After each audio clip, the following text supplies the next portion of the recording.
नमस्कार विद्यार्थी मित्रांनो, यूपीएससीने खूप मोठा बदल केलेला आहे. 2026 पासून हा लागू झालेला आहे. या संदर्भात यूपीएससीचं एक परिपत्रक आलेलं आहे, ज्यामध्ये 10 महत्वाचे पॉइंट त्यांनी मांडलेले आहे. थोडक्यात मी तुम्हाला 10 पॉइंट दाखवतो, पण यावरती नीट विचार करा. जे विद्यार्थी एमपीएससी कडनं एक्झाम देत असतील त्यांनी तर नक्कीच विचार करा, एमपीएससीने सुद्धा यूपीएससी सारखे असे बदल करावे का. याबद्दल तुम्हाला काय वाटतं मला कमेंटमध्ये नक्की कळवा. पण ही अपडेट घेण्यासाठी हा चॅनल सबस्क्राईब करून ठेवा, कारण महत्वाच्या गोष्टी या चॅनल तुम्हाला मिळणार आहे. चला तर मग बघूया 10 महत्वाचे नियम त्यांनी काय लावलेले. तत्पूर्वी इग्नाइट अकॅडमी नेहमी विद्यार्थ्यांना गाईड करत आलेली, त्या संदर्भातले कंबाईन गट ब आणि गट क च्या बॅचेस आपल्या चालू होत आहेत. चालू झालेले आहे 5 फेब्रुवारी पासून. लाईव्ह प्लस रेकॉर्डेड बॅच आहे. कंबाईन बी आणि सी ची बॅच आहे. बॅचचं नाव आहे संकल्प बॅच. मराठी माध्यममध्ये 50% ऑफ. पूर्व मुख्य एकत्रित घेऊ शकता किंवा पूर्व सेपरेट पण घेऊ शकता. बॅच तुमची चालू होते 5 फेब्रुवारी पासून. ह्या बॅच मध्ये सगळे फीचर्स तुम्हाला इथे अवेलेबल असणार आहे. नोट्स असणार आहे, त्यानंतर तुम्हाला इथे अवेलेबल असणारे टेस्ट सिरीज मोठ्या प्रमाणात असणारे, कोचिंग पण असणारे, डाऊट क्लिअरिंग सेशन पण आहे. जे विद्यार्थी मेन्सला असेल त्यांनी ही बॅच नक्की जॉईन करा. 999 रुपयात तुम्हाला ह्या 15 टेस्ट सिरीज अवेलेबल आहे. ही पूर्ण टीम तुम्हाला इथे गाईड करणार. बघा, संकल्प बॅचला ही पूर्ण टीम, जे तुम्हाला सगळे महाराष्ट्रातले मुलं ओळखतात ह्या विद्यार्थी शिक्षकांना, जे की तुम्हाला युट्यूब वरती डेमो पण पाहायला मिळतील. सो नक्की जॉईन करा. आता मुख्य मुद्द्याकडे तुम्हाला मी घेऊन जातो. बघा, दिल्लीकडनं ही बातमी आली. दिल्ली वृत्त संस्था यांनी बातमी दिली होती, सनदी सेवेतून वारंवार परीक्षेची संधी आता बंद होणार. यूपीएससी न्यू रूल 2026 त्यांनी सांगितलेला आहे. पुन्हा निवडीचा लाभ मिळणार नाही. अधिकारी सीएससी 2026 पासून अपात्र होणार. आता नेमकं काय, थोडक्यात बघूया पुढे. त्या संदर्भातला लोकसत्ता न्यूजपेपर महाराष्ट्रातला यांनी सुद्धा बातमी दिली. 5 फेब्रुवारीची बातमी आहे. यूपीएससी परीक्षेचे नियम बदलले. आयएस आयपीएस उमेदवारांसाठी काय बदल, वाचा 7 महत्वाचे मुद्दे. अर्थात 7 नसून ते 10 महत्वाचे मुद्दे मी तुम्हाला सांगतो. त्यातला पहिला मुद्दा लक्षात घ्या. कुणासाठी आहे, युअर सिच्युएशन. तुम्ही कुठे आहात, तुमच्या स्वतःसाठी. बघा, म्हणजे मी कुठे उभा आहे. सपोज तुमची निवड झाली आहे, already appointed for IAS IFS. IAS म्हणजे Indian administrative services, Indian foreign services. म्हणजे आता ते लक्षात घ्या, इथे फॉरेन आहे. मग याचा अर्थ काय, ह्या 2 पदावर तुमचं निवड झाली. IAS म्हणजे काय, त्याला आपण कलेक्टर म्हणतो, बरोबर की नाही. आणि IFS म्हणजे काय, फॉरेन मध्ये आपले दूध जातात ना, त्याला म्हणतो आपण. सो इथे ऑलरेडी तुमचं सिलेक्शन जर झालं असेल तर तुम्ही या कंडिशनला फॉर्म अँड एंटायर CS म्हणजे civil service examination and still in service. तुमची निवड झाली आहे, याच्या पाठीमागे तुमची निवड झालेली ह्या 2 पदापैकी एका पदावरती, तुम्ही आता सर्व्हिसमध्ये आहात. मग अशा उमेदवाराला वाटतंय की यार नाही, मला दुसरं पद पाहिजे. त्यासाठी काय, मग what UPSC allow block you from doing. तुम्हाला यूपीएससी कुठे अलाउड करते आणि कुठे अलाउड करत नाही ते सांगितले. मग हा कॅन्डिडेट काय करू शकतो, can not appear in CSC 2026 at all. तो इथे 2026 ची यूपीएससी देऊ शकत नाही. इफ अपॉइंटेड आफ्टर प्रिलिम्स 2026, म्हणजे त्यांनी आता, तो अजून अपॉइंट झाला नाहीये, सिलेक्शन झालंय पण अपॉइंट झाला नाहीये. 2026 ची प्रिलिम दिली आणि त्याच्यानंतर तो जर अपॉइंट झाला तरी सुद्धा त्याला can not write mains would not be consider for any service from CSC 2026. तरी सुद्धा त्याला 2026 ची मेन्स देता येणार नाही. म्हणजे लक्षात तुम्हाला, हा पहिला मुद्दा आहे. दुसरा मुद्दा आपण बघूया. दुसरा काय आहे, तर already appointed to IPS from an earlier CSE civil service examination. तुम्ही IPS ह्या पदावरती जर तुमचं अपॉइंटमेंट झालं असेल तर तुम्हाला यूपीएससी काय सांगते, can appear in CSE 2026 but can not opt for IPS again. म्हणजे तुम्ही ही एक्झाम देऊ शकाल, ही 2026 एक्झाम देऊ शकाल, पण ह्या एक्झाम मधून तुम्ही परत एकदा IPS घेऊ शकणार नाही. कधी कधी काय होतं, IPSचा रँक चांगला आला असेल तर चांगलं कॅडर तुम्हाला मिळतं, चांगलं राज्य तुम्हाला मिळतं. पण जर का तुमचा रँक खाली असेल तर तुम्हाला कोणतरी वेगळं कॅडर देतात ते, म्हणजे जे की तुम्हाला कदाचित आवडत नसेल. तुम्हाला वाटतं नाही मला IPS पाहिजे पण कॅडर चांगलं पाहिजे, मी परत एक्झाम देतो.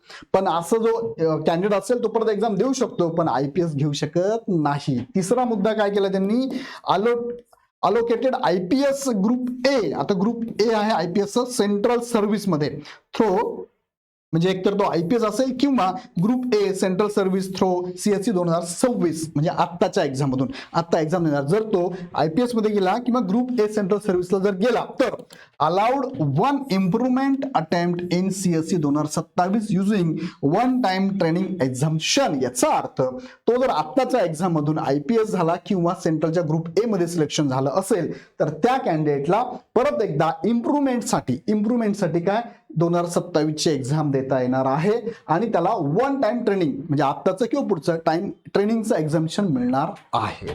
त्यानंतर चौथा मुद्दा काय सांगितलं त्यांनी, 2026 select who neither join training nor take एक्झाम्शन.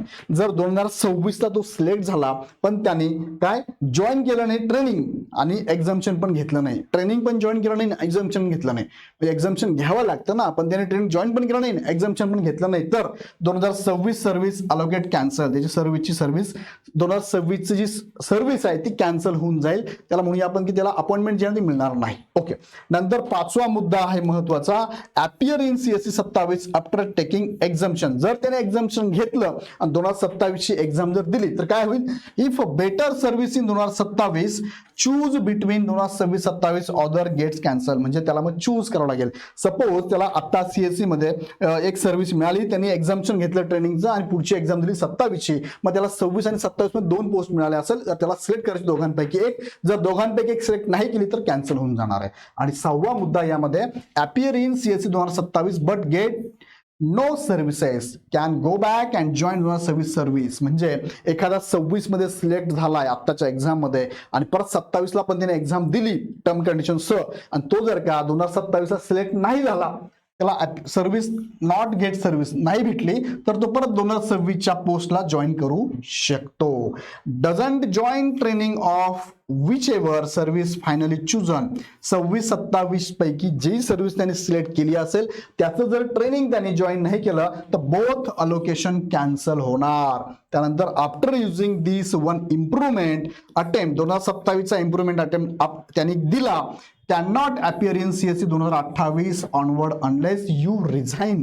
आता हा पण मुद्दा महत्वाचा बरं का. सपोज त्याने 2027ची एक्झाम दिली, इम्प्रुव्हमेंटची एक्झाम होती त्याने दिली आणि कॅनॉट अपियर, मग त्यानंतर तो 2028च्या एक्झामला अपियर होऊ शकत नाही आणि त्याच्यानंतरही तो परत कोणत्याच एक्झामला अपियर करू शकत नाही. जर अपियर व्हायचं असेल त्याला परत एक्झाम द्यायची असेल 27 नंतर, तर त्याला त्याच्या पदाचं रिझायग्नेशन द्यावं लागणार आहे. रिझाईन दिल्यानंतरच तो पुढच्या एक्झाम देऊ शकणार आहे. लक्षात घ्या, तुमच्या संधी काय छाटल्या म्हणा किंवा तुमच्या संधी तुम्हाला घेतली नाही, एक पोस्ट आवडती पोस्ट मिळाली तुम्हाला तुमच्या प्रेफरन्सनुसार, पण परत तुम्ही प्रेफरन्स देऊन परत पुढच्या पोस्ट नका घेऊन टाकू. परत काय होतं, मागची पोस्ट व्हॅकंट होऊन जाते, परत एक्झाम घ्या, परत त्या व्हॅकंट एक्झाम भरा.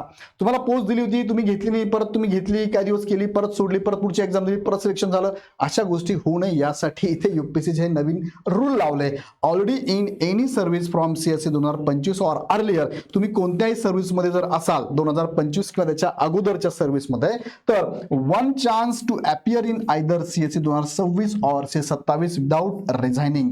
जर तुम्ही 2025 किंवा 2025च्या अगोदर कोणत्याही एका पोस्टवर सिलेक्टेड असाल तर तुम्हाला इथे 2026ची किंवा 27ची एक्झाम विदाउट रेजिग्नेशन देता येणार आहे. आणि पुढचा मुद्दा आहे, such a candidate want to appear in CSE 2028 or later must resign first. जर असा कॅन्डिडेट असेल ज्याला 2028 किंवा त्याच्यानंतरची एक्झाम जर अपियर व्हायची असेल तर असलेल्या पदाचा राजीनामा द्यावा लागणार आहे. तो हे नियम फारच काय म्हणूया किचकट आहे की सुंदर आहे की चांगलं आहे. आता प्रत्येक विद्यार्थी आपल्या अँगलने याला बघणार आहे.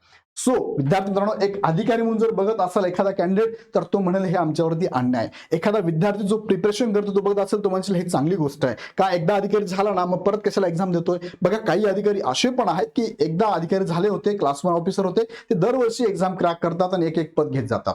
सो डिपेंड करतं त्यांचा केडर, त्यांचं रँक जर चांगला सुधारला, चांगलं केडर मिळत होतं, मागची रिझाईन करून द्यायचे आणि पुढचे घ्यायचे. मग मागची रिझाईन केली की परत ते पद व्हॅकंट होणार, परत भरतीसाठी ते उपलब्ध होणार. म्हणजे असंच करत राहिलं तर ह्या अशाच पद रिक्त होत जातील, अशाच भरले जातील.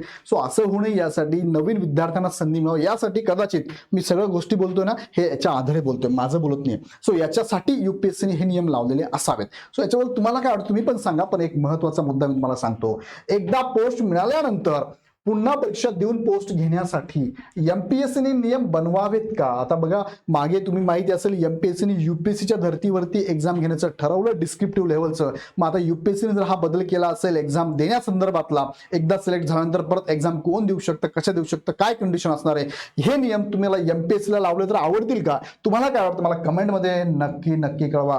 आवडत असेल तर काय कसं वाटतं ते थोडं एक्सप्लेन करा. नसेल आवडत तर नो सांगा, का बरं नाही वाटतं ते पण सांगा. सो तटस्थपणे आणि तुमचं मत इथे कमेंटमध्ये नक्की द्या. याचा फायदा सर्वसामान्य विद्यार्थ्यांना होईल का, नवीन विद्यार्थ्यांना होईल का, प्रशासनात नवीन विद्यार्थी येऊ शकतात का, याचंही मला उत्तर कमेंटमध्ये नक्की द्या. हा व्हिडिओ कसा वाटला मला कमेंटमध्ये कळवा आणि इग्नाइट अकॅडमीच्या बॅचेस जॉईन करण्यासाठी ॲप डाउनलोड करून हवी ती बॅच परचेस करा. काही शंका असेल तर आमच्या हेल्पलाईन नंबरला नक्की कॉल करा. व्हिडिओ तुमच्या विद्यार्थ्यांपर्यंत, तुमच्या मित्रांपर्यंत, तुमच्या ग्रुपमध्ये नक्की शेअर करा. पुन्हा व्हिडिओ आपण नेक्स्ट व्हिडिओमध्ये. धन्यवाद.